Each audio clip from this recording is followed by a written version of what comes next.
kembali dipertemukan Allah Subhanahu wa taala dalam rangkaian kegiatan Ramadan di Masjid Al-Ghazali.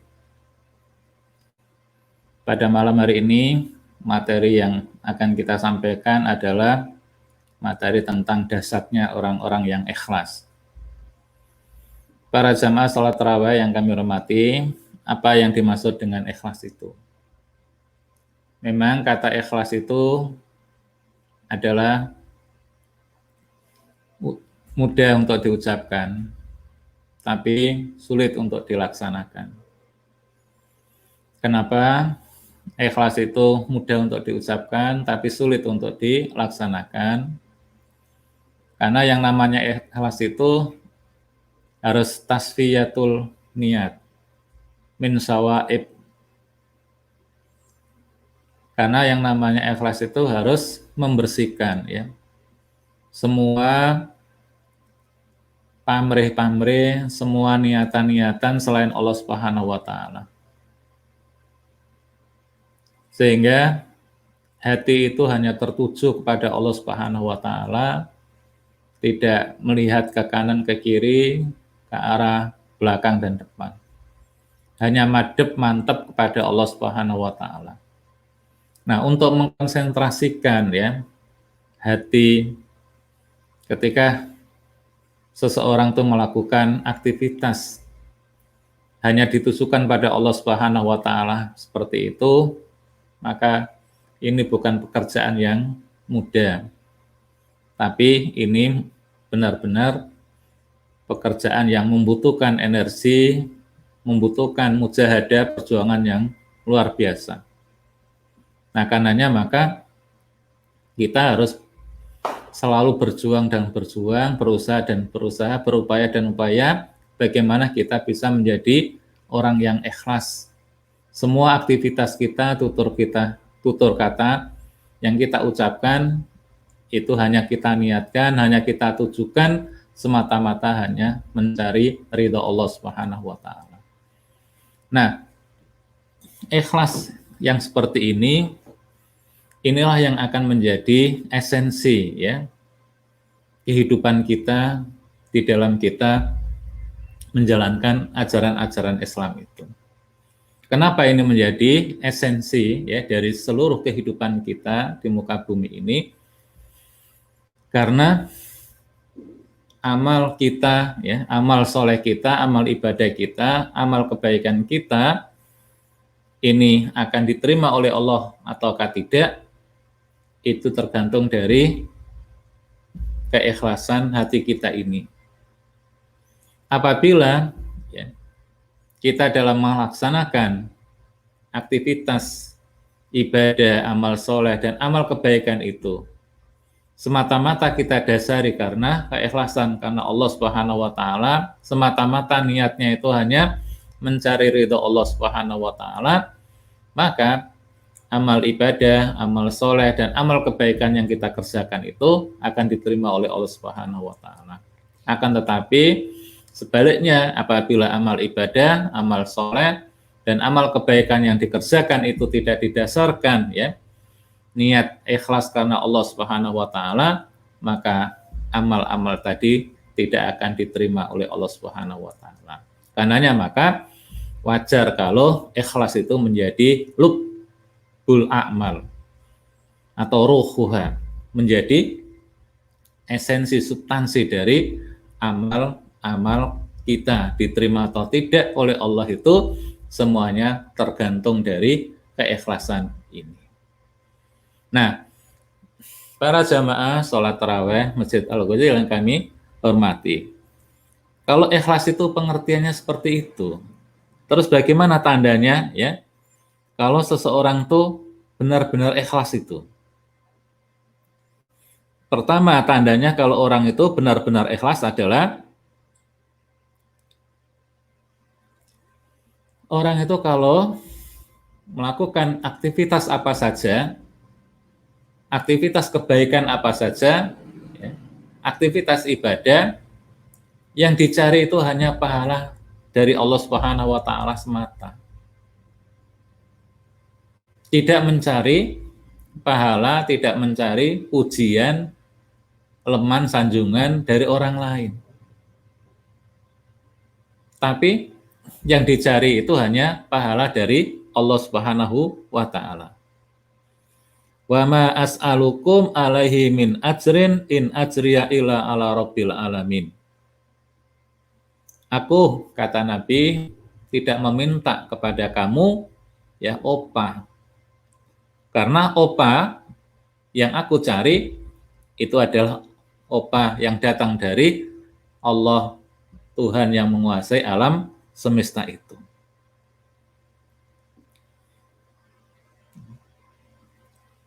Jadi ciri orang itu ikhlas kalau setiap aktivitas kebaikan, aktivitas amal soleh, aktivitas amal ibadah yang dikerjakan itu ya yang dicari hanya pahala dari Allah Subhanahu wa taala. Kemudian ciri yang kedua ya, kalau orang itu ikhlas lebih sering ya mengutamakan ya amal-amal, aktivitas-aktivitas kebaikan, ibadah itu yang disembunyikan. Tidak ditunjuk-tunjukkan, diperlihat-lihatkan kepada orang lain.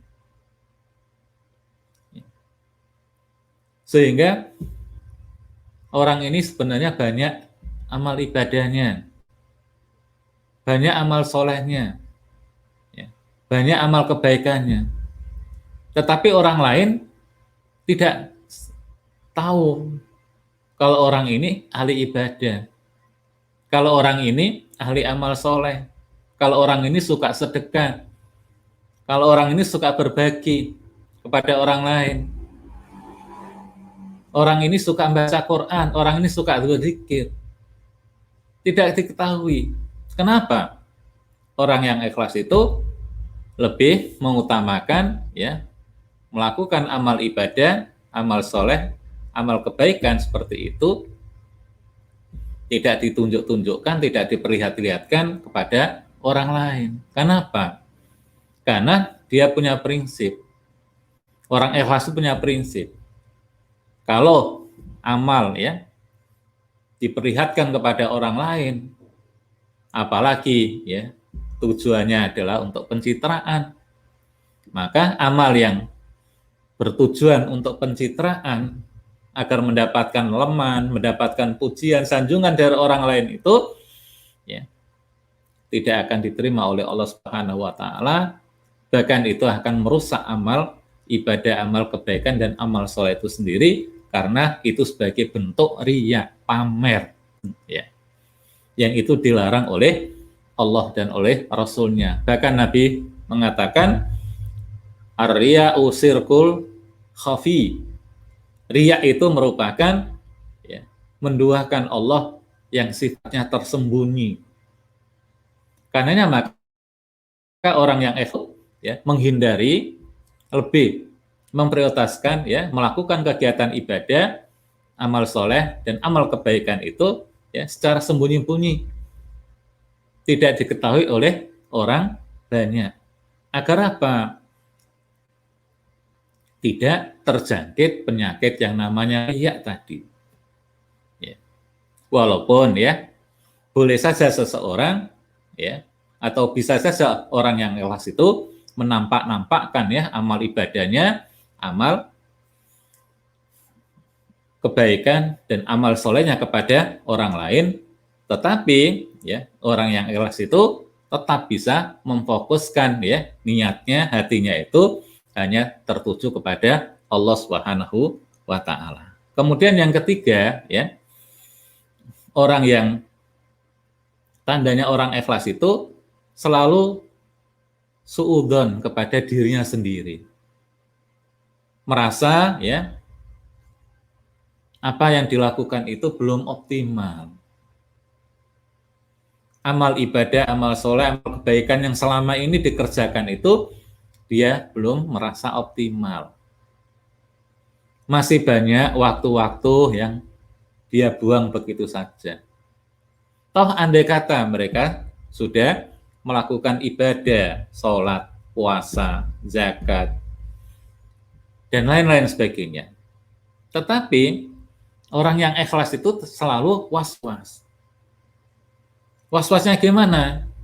Apakah amal ibadah, amal soleh, amal kebaikan yang selama ini dikerjakan, ya, itu benar-benar ya diterima oleh Allah ataukah tidak?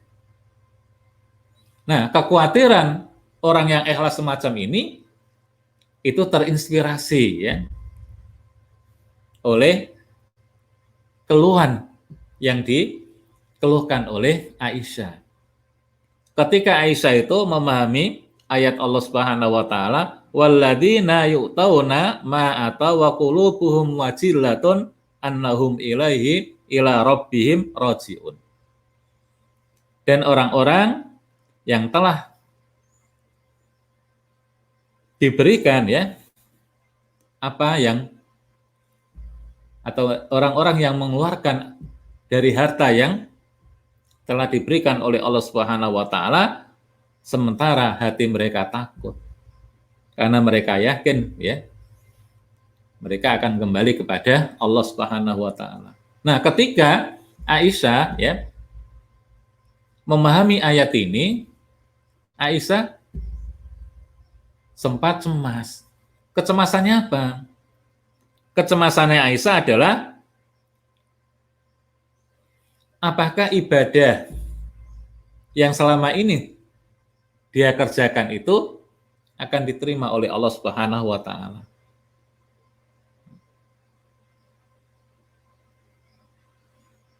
Apakah sholatnya, ya, puasanya di bulan Ramadan, bacaan Qur'annya, zikirnya, berbuat baiknya kepada orang lain, apakah itu diterima oleh Allah atau tidak?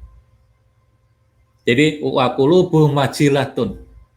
Jadi ada rasa kekhawatiran dari diri Aisyah itu. Ada rasa kecemasan dari diri Aisyah itu. Nah, karenanya ya, apa yang dicemaskan oleh Aisyah ini, itu menginspirasi orang-orang yang ikhlas itu. Sehingga orang yang ikhlas itu, orang yang selalu ya merasa dirinya itu belum optimal dalam menjalankan perintah Allah dan meninggalkan larangan-larangan Allah Subhanahu wa taala. Nah, kalau ada orang ya merasa dirinya itu selalu belum optimal dalam menjalankan perintah dan menjauhi larangan Allah seperti itu, maka itulah tanda orang yang ikhlas itu. Yang terakhir, tanda orang yang ikhlas itu adalah dipuji atau tidak, ya, dipuji atau dikritik itu sama saja.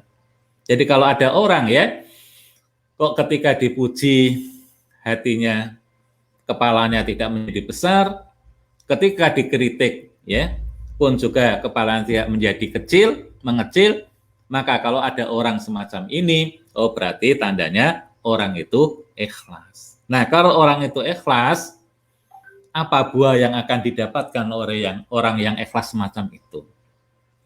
Buah yang akan dirasakan oleh orang yang ikhlas semacam itu, pertama adalah setiap kesulitan ya, setiap kegalauan yang dialami oleh orang yang ikhlas itu akan segera dicabut oleh Allah Subhanahu wa taala. Seperti ya, ada cerita 3 orang ya, mereka bepergian di tengah jalan karena hujan. Ya. Akhirnya mereka masuk di dalam gua. Begitu masuk dalam gua itu tertutup dengan batu besar. Akhirnya mereka tidak bisa keluar. Nah, karena mereka ya tidak bisa keluar, akhirnya apa? Mereka berdoa pada Allah Subhanahu wa taala dengan hati yang tulus, dengan hati yang ikhlas, sambil 3 orang ini ya menyampaikan amal soleh yang pernah dilakukan selama mereka belum mengalami kesulitan ini. Akhirnya apa? Masya Allah ya, Allah Subhanahu wa taala mengeluarkan ya 3 orang ini dari ketertutupan batu yang besar di dalam gua itu dengan selamat, sehingga mereka bisa keluar dari kesulitan yang dialami ini. Ini berkat apa? Ketulusan, berkat keikhlasan ya 3 orang ini, dalam berdoa pada Allah, dalam melakukan aktivitas-aktivitas kebaikan atau amal ibadah sebelum orang itu mendapatkan yaitu kesulitan itu. Karenanya maka jadilah kita ini orang yang apa? Ikhlas. Yang kedua, orang itu kalau ikhlas itu akan memiliki kekuatan yang dahsyat. Kekuatan maknawiyah, kekuatan batin yang luar biasa. Dengan kekuatan batin yang luar biasa itu, ya, orang yang ikhlas itu dalam menghadapi berbagai macam dinamika kehidupan, dihadapi semua dinamika kehidupan itu dengan penuh ketersenyuman, dengan penuh ketegaran, dengan penuh ya ketabahan hati, ketegaran jiwa, tidak pernah loyo, ya. Bahkan tidak hanya batinnya yang kuat, fisiknya pun juga kuat. Imam Al-Ghazali pernah menyampaikan ya dalam kitabnya Ihya Ulumuddin bahwa ada seorang kiai ya yang galau melihat masyarakatnya yang ada di kampung itu sama menyembah pepohonan. Akhirnya Pak Yai ini ya berencana untuk menebang pohon itu, biar pohon itu tidak dikeramatkan oleh masyarakat yang ada di kampungnya.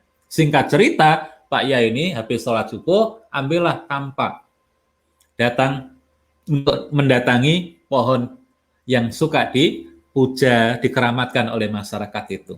Di tengah jalan, Pak Yai ini dihadang oleh setan. Terus dicegah, jangan, ya, ditanya oleh setan, Pak Yai, pagi-pagi seperti ini mau kemana? Kata Pak Yai, mau nebang pohon itu biar tidak dikeramatkan oleh orang yang ada di sini. Jangan Pak Yai, wes akhirnya nggak ada kata putus, gelutlah antara Pak Yai dengan setan ini. Dengan mudahnya Pak Yai itu apa?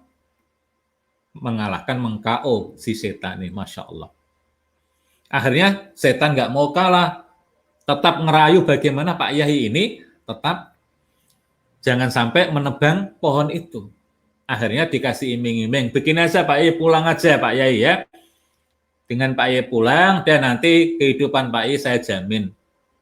Ya, setiap pagi bangun tidur pagi, Pak Yai buka aja bantalnya, nanti di bawah bantal kan berserakan dengan banyak uang. Pak Yai kayaknya tertarik dengan tawaran setan ini. Akhirnya Pak Yai apa? Mengurungkan rencana menebang pohon itu. Kembalilah Pak Yai ke rumahnya. Begitu Pak Yai bangun tidur, hari pertama dibuka bantalnya benar, banyak uangnya. Hari kedua buka lagi banyak uangnya. Begitu hari ketiga, di bantal kosong tidak ada uang. Akhirnya Pak Yai marah. Dengan marah itu habis sholat subuh, Pak Yai datang lagi ke pohon dengan membawa kampak itu, di tengah jalan dihadang lagi oleh setan. Akhirnya gelut lagi. Nah, gelut yang kedua ini ternyata Pak Yai itu kalah. Begitu Pak Yai kalah, setan ya memberitahukan kepada Pak Yai, Pak Yai, saya tunjukkan ya rahasia. Kenapa pada gulat yang pertama Pak Yai kok menang, mengalahkan saya dengan mudah? Karena Pak Yai pada gulat pertama itu niatnya ikhlas. Sehingga Pak Yai itu orang benar-benar orang yang kuat. Orang yang kekar. Saya takut menghadapi Pak Yai. Tapi ketika gulat kedua, niat Pak Yai itu sudah tidak lagi ikhlas. Niat Pak Yai karena kecewa dengan iming-iming atau janji saya. Maka dengan mudahnya saya bisa mengalahkan Pak Yai karena Pak Yai itu sudah tidak lagi kuat. Masya Allah. Itulah bedanya ya. Kalau orang itu apa? Ikhlas dengan orang yang tidak ikhlas. Orang yang ikhlas itu ya akan apa? Diberi oleh Allah kekuatan lahir dan batin yang luar biasa. Yang ketiga, ya, manfaat yang akan dirasakan oleh orang yang ikhlas itu adalah hatinya ini mesti tenang. Ya. Jadi hatinya ini apa? Tenang. Orang yang ikhlas itu ya setiap melakukan kegiatan apa saja di muka bumi ini, setelah melakukan kegiatan ya apa saja di muka kebaikan apa saja di muka bumi ini, pasti hatinya itu tentram. Ya, hatinya itu apa? Adem ayem. Kenapa? Orientasi hidupnya itu hanya ditujukan pada Allah Subhanahu wa taala. Ya. Keinginan-keinginan hidupnya itu hanya Allah Subhanahu wa taala. Nah, kalau orang itu orientasi hidupnya itu hanya kepada Allah Subhanahu wa taala, hanya kepada kehidupan akhirat dan akhirat, maka orang yang dalam hidup ini orientasinya itu hanya Allah Subhanahu wa taala dan hanya akhirat, kehidupan akhirat, maka orang yang orientasi hidupnya itu hanya Allah dan orientasinya hanya kehidupan akhirat, kebahagiaan akhirat semata, maka orang yang semacam ini pasti hatinya tenang, adem ayem, ya, tentrem, ya, tidak pernah akan apa? Merana, gundah gulana. Ya. Seperti yang sampaikan Nabi, mangkanatil akhiratu hammahu ja'alallahu ghinahu fi qalbi. Barang siapa yang orientasi hidupnya itu hanya akhirat, maka hati orang itu akan diberi oleh Allah kecukupan terus. Nggak pernah merasa apa? Fakir, nggak pernah merasa kurang. Cukup terus. Ya. Walaupun dia mendapatkan rezeki sedikit itu diterima dengan senang hati. Kalau labanya juga dia terima dengan senang hati. Tidak kemudian dengan mendapat rezeki dari Allah banyak, ya, kemudian senang sekali, tidak. Biasa-biasa saja. Ini kalau orang itu apa? Ikhlas itu seperti itu, ya. Orientasi hidupnya hanya kepada Allah, hatinya itu akan selalu diberi ketenangan oleh Allah Subhanahu wa taala, ya. Nah, itulah para jamaah, ya, sholat tarawih Masjid Al-Ghazali, ya, dahsyatnya orang yang apa? Ikhlas itu. Karenanya mari kita berusaha, berupaya dan upaya, ya, semaksimal mungkin untuk bisa menjadi orang yang ikhlas, agar kita ini benar-benar diberi oleh Allah kekuatan lahir dan batin. Setiap kesulitan yang kita apa?